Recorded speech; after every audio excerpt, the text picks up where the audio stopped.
आपल्या मनाला ना अनेक शत्रू आहेत. या शत्रूंच्या प्रभावाखाली येऊनच आपण बऱ्याच वेळा क्षमता असून देखील हार मानतो. परिस्थिती बदलू शकत नाही आणि एक शत्रू सगळ्यात महत्त्वाचा म्हणजे काय? स्वतःवर शंका घ्यायची. बऱ्याच स्त्रियांना ही सवय असते, की त्यांना ना आत्मविश्वास नसतो. स्वतःवरच त्या शंका घेत असतात, की हे मला काम जमेल की नाही आणि जर का मी हे केलं तर माझं नुकसान तर नाही ना होणार. हे बघा, पण या शंकेमुळेच, डाऊटमुळेच आपण आपला स्वतःवरील विश्वास कमी करत असतो. ज्यावेळेस आपला विश्वास पक्का असतो ना, त्यावेळेस आपल्याकडून सगळी कामं अगदी सहजतेने होत असतात. शंका ही अनेकदा आतून पोखरत जाते आणि हे पोखरणंच बाकी शंकांना आत यायला मग जागा करून देतं आणि त्या शंकांखाली आपण पूर्णपणे दबून जातो. तुम्हाला ते जहाजाचं उदाहरण माहिती आहे ना? अत्यंत बोलकं उदाहरण, की पाणी जहाजासाठी अत्यंत आवश्यक आहे. कारण बिना पाण्याचं जहाज चालवूच शकत नाही आपण. जहाजाला पाणी अत्यंत आवश्यक आहे. पण हे कधीपर्यंत हो? जोपर्यंत हे पाणी जहाजाच्या बाहेर आहे तोपर्यंतच. हेच पाणी जहाजाच्या आत यायला लागलं तर काय होईल हो? जेव्हा जहाजाच्या बाहेरील पाणी जहाजाच्या आत यायला लागेल त्यावेळेस जहाजाचं वजन वाढायला लागतं आणि आत येणारं पाणी तसंच वाढायला लागलं तर एक वेळ अशी येऊ शकते की जहाज बुडून समुद्राच्या तळाशी जाऊ शकतं. बाहेर असलेल्या परिस्थितीवर म्हणजेच आपल्या आजूबाजूच्या लोकांवर हे मार्केटिंगचं जग आहे, जाहिरातींचं जग आहे, त्या जाहिरातींवर नक्कीच शंका घ्या. हे 2दा 3दा तपासून पहा की हे खरंच खरं आहे, बरोबर आहे, योग्य आहे की हे मला फसवत आहे. पण याच्या उलट स्वतःवर मात्र कधीही शंका घेऊ नका. तुम्ही काहीतरी ठरवले ना एखादं काम आणि ते काम तुम्हाला करायचं आहे ना, ध्येय ते गाठायचं आहे ना, तर ते गाठताना मी काय पावलं उचलायची हे पहिलं तुम्ही ठरवून घ्यायची. एकदा का तुमची निश्चिती झाली, ध्येय निश्चिती झाली, पावलं ठरली, की मग त्यावर मात्र अजिबात शंका घेऊ नका. हे काम माझ्याकडून होईल की नाही आणि केलं तर बरोबर होईल का? या अशा शंका असतात ना, त्याच बाकी शंकांना जागा करून देतात. मग या शंकांचा राक्षस आपल्या डोक्यावर येऊन बसतो आणि त्याच्याखाली आपण पूर्ण दबून जातो, बुडून जातो. त्यावेळेस सुरुवातीलाच जर का शंका येणारा रस्ताच बंद करून टाकला ना, म्हणजेच ते पाणी तिथेच थांबलं ना, तर तुम्हाला जाणवेल की हा प्रवास अगदी तुम्ही सहजतेने पूर्ण कराल. अख्खा समुद्र तुम्ही सहजतेने पार करू शकाल. आज मी जो काही पनीर आणि बीटचा हा जो काही पराठा केलाय ना, तर असं नाही करायचा. म्हणजे हा पण टेस्टीच लागतोय, चव तशीच आहे, छान लागतोय. मुळ्याचा पराठा बनवतो ना त्या टाईपचा, म्हणजे तसा खिसलेला वगैरे बीट. पण बीट शिजवून थोडंसं ब्लेंडरला फिरवून कणिक म्हणून मी जे पराठे केलेले यापूर्वी बऱ्याच व्लॉगमध्ये दाखवलेत की नाही, तसे पराठे यापेक्षा जास्त सॉफ्ट आणि टेस्टी लागतात. तर मी आता पुन्हा असा खिसून नाही करणार. आज जरा गडबड झाली, थोडंसं जरी उठायला उशीर झाला ना की सगळंच बाळगळतं, म्हणजे टाईम मॅनेजमेंटच चुकतं सगळं. तर चला, मी मात्र आवरून रेडी आहे आता व्यवस्थित.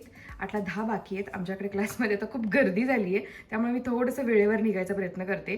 पूर्वी कसं असायचं की धावत पळत जायची तरी जागा मिळायची, कारण एवढे काही स्टुडंट नव्हते. आता क्लास फुल भरला आहे, जागा हवी असते चांगली, म्हणून लवकर निघायचं. तर चला, सगळ्यांना आजचा दिवस छान मस्त मजेत जाओ. चलो.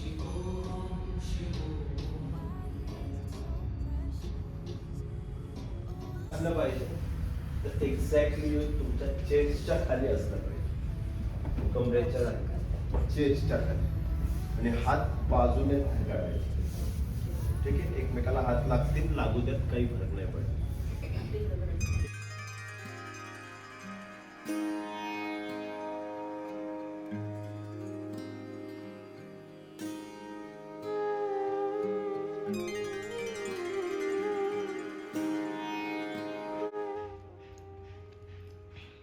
पावणे 10 होत आहेत. आत्ता माझा ब्रेकफास्ट चालू आहे. शेजवान चटणी घेतली आहे मस्त मी, आणि हा पनीर आणि बीटचा पराठा. माझा हा अर्धा प्रितिशने ठेवला आहे. मस्त आता हेवी ब्रेकफास्ट करायचा आणि डायरेक्ट 2 वाजता जेवायचं. 6ला 5 मिनटं बाकी आहेत. आज ना हे पार्सल रिसीव झालं आहे. हे कालच ऑर्डर केले मी प्राईमवरून. जे आहे कलरचं, हे बघा, केस विंचरलेत मी जस्ट कलर अप्लाय करायचा म्हणून. इकडचा गाल दाखवू नाही शकत मी, खूप पिंपल्स आलेत. खूप म्हणजे 2 गेलेत, 2 आलेले गेलेत, पुन्हा तिसरा आता ॲक्टिव्हवाला आहे. पण या केसांचं करायचं काय? कलर जो काही लोरियलचा मी दाखवला होता तो ना डॉक्टर सजेस्ट करतात, म्हणजे तो चांगला कलर आहे, वाईट आहे असं नाही. माझ्या सोसायटीतली पण एक मैत्रीण जी माझ्यासोबत योगाला येते, ती पण बोलली की तिला तिच्या डॉक्टरांनी डर्मॅटनी हा म्हणजे जो लोरियलचा मी दाखवला होता ना तो कलर सजेस्ट केलेला होता, आणि कमेंट ही होती तशी एक. पण मला तो सूट नाही झाला. म्हणजे तो चांगला नाही दिसत आहे माझ्या केसांवरती आणि गेला पण लगेच व्हाईट झाले इकडून. तर आता मी पुन्हा इंडस व्हॅलीचा ऑर्डर केला आहे आणि अप्लाय कसा करायचा याबद्दल एकापेक्षा मी म्हणेन की 5-6 कॉमेंट आहेत की इंडस व्हॅलीचा कलर तू कसा अप्लाय करते ते दाखव. तर तेच मी आता दाखवणार आहे. चला, तसं मी बऱ्याच वेळा दाखवलंय पण तरी सुद्धा मध्ये एचे बीएचे लावायचं बंद केलं ना, ते करायला नको होतं. म्हणजे ना त्याने ऑइली राहत नाही ना स्किन आणि मग ॲक्ने येत नाहीत. ते बंद केलं मी. माझा चेहरा चांगला झाला पूर्वीसारखा म्हणून. पण आता मला पुन्हा मी केलंय चालू. लावलं होतं संडेला आणि आज पुन्हा मी रात्री झोपताना लावणार आहे ते. चलो, खूप सारी कामं आहेत. हां, पण आज स्वयंपाक नाहीये. सगळ्यात विशेष म्हणजे आज मला स्वयंपाक नाहीये. का ते मी पुढे सांगेन. हां, चला कलर बघू. हा आहे इंडस व्हॅलीचा जेल कलर, ज्यामध्ये मी शेड घेते बर्गंडी 3.60. शुगरची बनाना पावडर सतत संपायला लागली खूप आणि खूप महाग पण आहे ती, 600 रुपये समथिंग. म्हणून म्हटलं ही स्वस्तातली जरा ऑर्डर करून बघूया आपण मास्कची पावडर. आय थिंक सो मी एकदा ही यूज केलेली आहे. काय करूया ॲक्नेचं.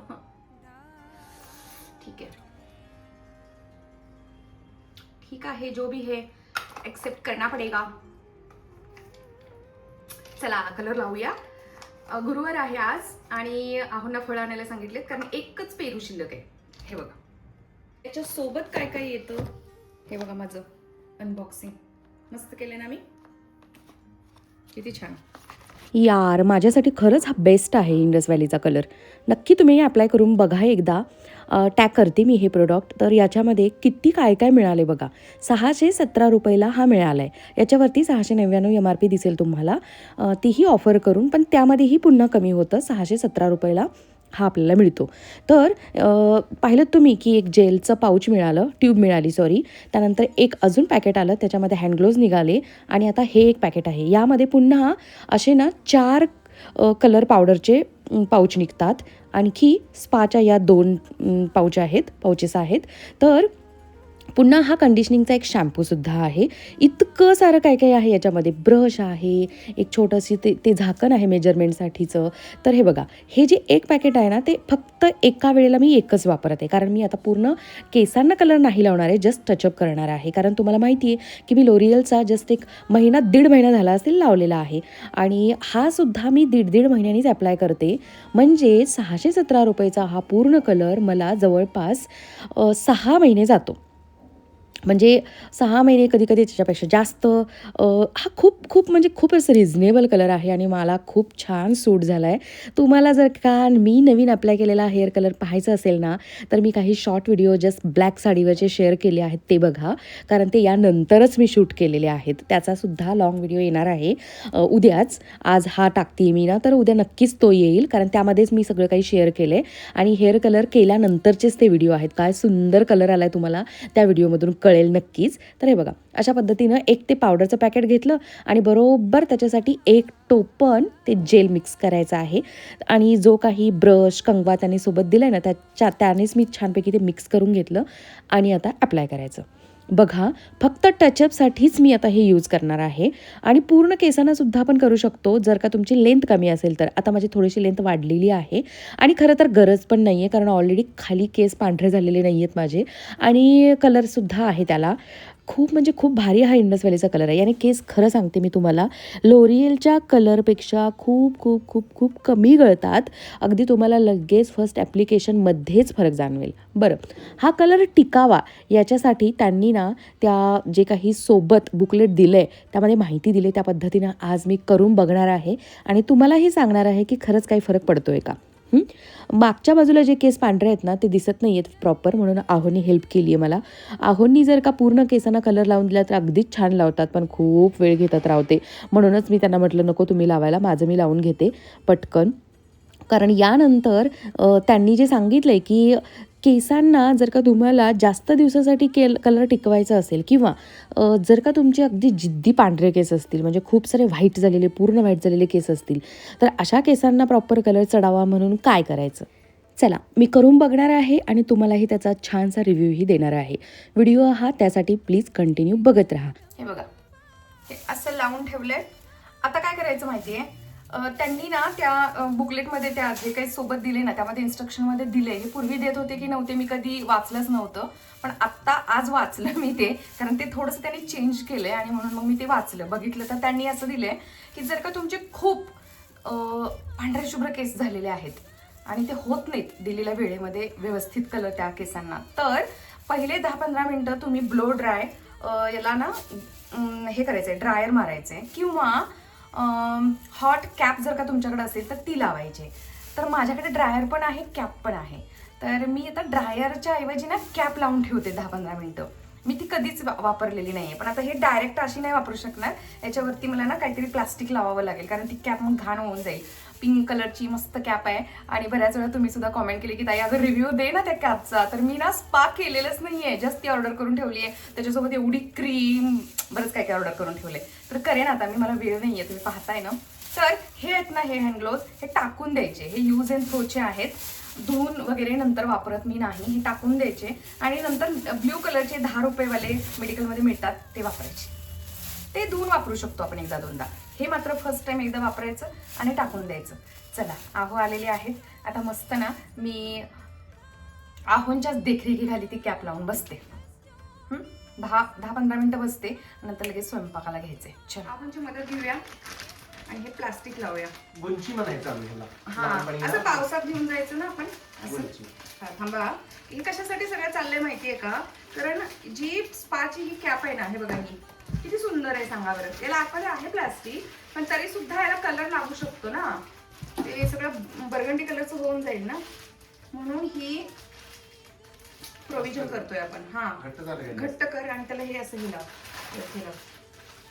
घट्ट कर. अजून जरा जरी ते कॅपला लागलं ना तर त्याला कलर लागेल. बस का जास्त हा, नाही कर अजून घट्ट, काय प्रॉब्लेम नाही. बरं हे लाव. हे लावता येते का त्याला कुठं? एवढं लांब बसणार नाही हो. कसं काय नाही बसणार लांब, लय मोठा गोड. आंबड्याला इथे लावलं. हा मग हुशार आहेस, गुड. आणि आता कुठे बसूया? इलेक्ट्रिक पॉइंट जवळ जिथे कनेक्शन आहे तिथं बसावं लागेल. शॉक लागणार नाही ना मला, म्हणून तर मी हे कधी एकटीने ट्राय नाही केलं. म्हटलं सुट्टी दिवशीच आपण स्पा करायचा, कारण आहो असतील घरी, स्वतः काही उद्योग नको करायला, आणि ते करायचं राहूनच गेलं. सुट्टी दिवशी आमचं काहीतरी वेगळंच सुरू असतं. आहो पण या सुट्टीला करूया काय आपण हे? ए पव्या, करूया. मी असं म्हणत असते बरं का, जास्त मनावर घेऊ नका मैत्रिणींनो. तुम्हाला माहिती आहे ना, आता माझी लव्ह स्टोरी पाहताय ना तुम्ही, आम्ही दोघं एकाच वयाचे आहोत. मग काय म्हणजे तू शुभांगी म्हणतोस, तू मला अहो शुभांगी असं थोडी म्हणतो. ओकेच, 10 ते 15 मिनिटं ठेवायला सांगितले. करायचं चालू.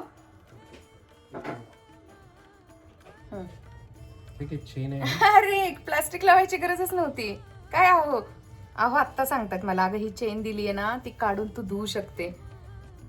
अरे हो, क्रीम वगैरे लावणार ना आपण स्पा करताना. अरे हो, थांब ना, आता चालू आहे. हे बघा इथे ना, इथे याला हे झाले की हा गरम व्हायला लागले, पण आतमध्ये मी प्लास्टिक लावलं ना डबल. काढूया काय प्लास्टिक मग? नाही असू दे. अरे पण ते जाणवत नाही ना अजून. हे 1, 2 आणि हे बंद पण होतंय. हे बघा बंद जाणवायला लागले. अरे हा, कोमट व्हायला लागले. चला 10-15 मिनिटं मस्त मजा करते आता इथे बसून शांतपणे, आणि मग नंतर स्वयंपाकाला लागते. चला हो, थँक्यू. बाई चांगलंच गरम व्हायला लागलंय. होतंय बरं का, हे काम करतंय. इथे हे फिटिंगसाठी आहे, म्हणजे लटकते.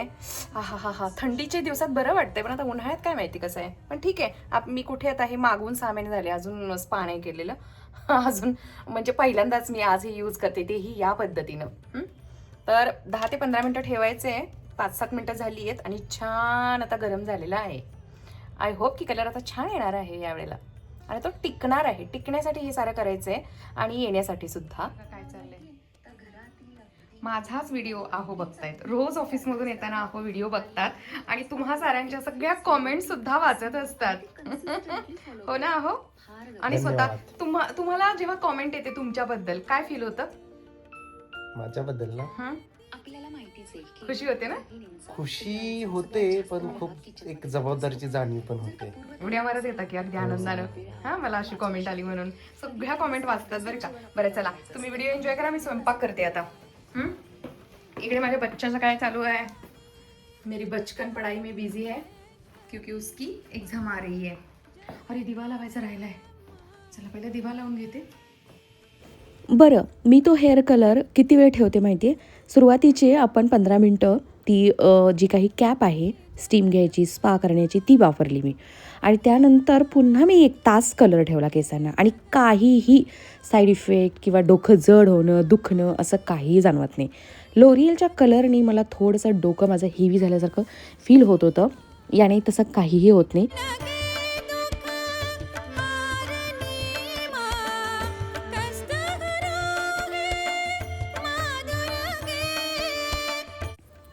स्वयंपाक करावा लागणार नाही असं बोलले होते मी, पण पूर्णच करावा लागणार नाही आहे असं नाही होत आपलं, हो की नाही. हे स्टफिंग सकाळचं शिल्लक होतं आणि कणिकसुद्धा शिल्लक होती, म्हणून मग मी गरमागरम हे 3 पराठे बनवले आणि कल्पनानं दिलेलं सुखवालं बेसन होतं जे बाजूला दिसतंय तुम्हाला, आणि भाकरी ही बाजरीची शिल्लक आहे. कधीची माहिती आहे तुम्हाला ती? काल रात्रीची. पण मी ती खाणार आहे कारण मला खूप आवडते. मी छानपैकी डब्यामध्ये ठेवून दिली आहे. आणि बाजरीच्या भाकरीला म्हणजे ना लिटरली 8-8 दिवस काही होत नसतं बरं का. आणि आम्ही तर खूप आवडीनं खातो गावाकडची. इथं नाही एवढी शिळी खाऊ शकत, 1-2 दिवसाची वगैरे. पण चुलीवर केलेली जी बाजरीची भाकरी असते ना, ती आम्ही बऱ्याच वेळेला 4-4, 5-5 दिवससुद्धा खाल्लेल्या आहेत, ज्या कडकवाल्या असतात आपण सोलापूर स्टाईलच्या. टेलरकडे माझ्या टेलरला फोन कुणी केला माहितीये? आहोंनी, की बाबा आहेस का तू? बाबा? चला, केस वगैरे धुतले, कलर चांगला आलाय हा नेहमीप्रमाणे. आणि फायनली आत्ता मी ब्लाऊज स्टिच करायला टाकायला निघाली आहे. तेव्हा जाणार होते ते, अजून पेंडिंग राहिलंय. ठीक आहे, टेलर आपलाच आहे, एखादा तरी ब्लाऊज तो देईलच, नाही तर काय खैर नाही त्याची. अवधूत चिंतन श्री गुरुदेव दत्त, श्री स्वामी समर्थ. श्री स्वामी समर्थ म्हणतच नाहीये तुम्ही. मी भूतनीसारखी दिसते या व्हिडिओ मध्ये. ओ स्वामी स्वामी स्वामी स्वामी आलेत, स्वामी आलेत, स्वामी आलेत, स्वामी. बघा, आजच मी ब्लाऊज स्टिच करायला द्यायला येण्याचं रिझन हे होतं की मला आज दर्शन मिळणार होतं स्वामींचं. कालिंदीने कॉमेंट केली होती की घरातली मेडसुद्धा चांगली मिळणं आपल्या चांगल्या कर्माची फळ आहेत. तसंच हा ब्लाऊज स्टिच करणारा जो काही हा टेलर आहे ना, ती सुद्धा माझ्या चांगल्याच कर्माची फळ आहेत म्हणावी लागेल. असंच रँडमली येऊन मी पहिल्यांदा ब्लाऊज स्टिच करायला दिला होता याच्याकडे, आणि आता तेव्हापासून अगदी हा फेवरेट झाला आहे. मस्त ब्लाऊज स्टिच करतो. चला बघूया आता मिळणार आहेत का वेळेवर. मी खूप सारे दिले आहेत, ॲटलिस्ट 5 दिले बहुतेक मी, पण यातले 2 मला म्हटलं दे रे बाबा 12 तारखेला, म्हणजे एक दिवस मी भोगी दिवशी ही साडी नेसेन जी आता त्याच्या हातात आहे, आणि संक्रांती दिवशी एक नेसेन. यावेळची पूर्णपणे संक्रांत ब्लॅक साडीमध्ये करायची, हो की नाही. 2 ब्लॅक साड्या घेऊन आली आहे ना, म्हणून म्हणते. तर चला बघूया कसे स्टिच करतोय, मी शेअर करेन तुमच्यासोबत.